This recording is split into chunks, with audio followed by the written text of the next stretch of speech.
গতকালই কলকাতায় উদ্ধার হয় 57 লক্ষ টাকার জাল নোট এবং যে খবর পাওয়া যাচ্ছে হাওড়ার বাদুড়িয়াতে চলতো এই জাল নোট ছাপার কাজ। ধৃতদের জেরা করেই এই তথ্য পাওয়া গেছে।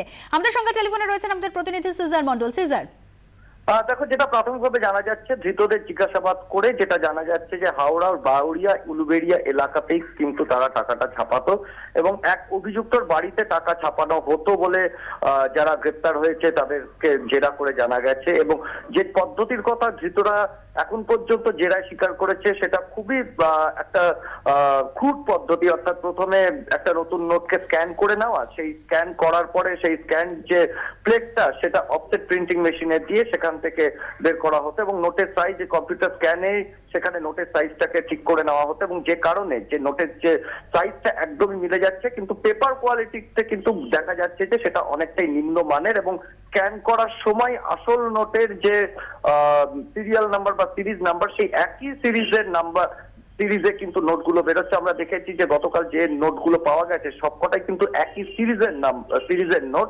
এবং সেই যে প্রিন্টিং প্রেস সেই প্রিন্টিং প্রেসের জেরা করে যে হদিশ পাওয়া গেছে সেই অনুসারে ইতিমধ্যেই কিন্তু গোয়েন্দারা সেখানে তল্লাশি চালানোর প্রস্তুতি নিচ্ছেন। আজকে নিজেদের হেফাজতে অভিযুক্তদের নিয়ে সেখানে তল্লাশি চালানো হবে বলে আমরা জানতে পারছি। ধন্যবাদ সিজার।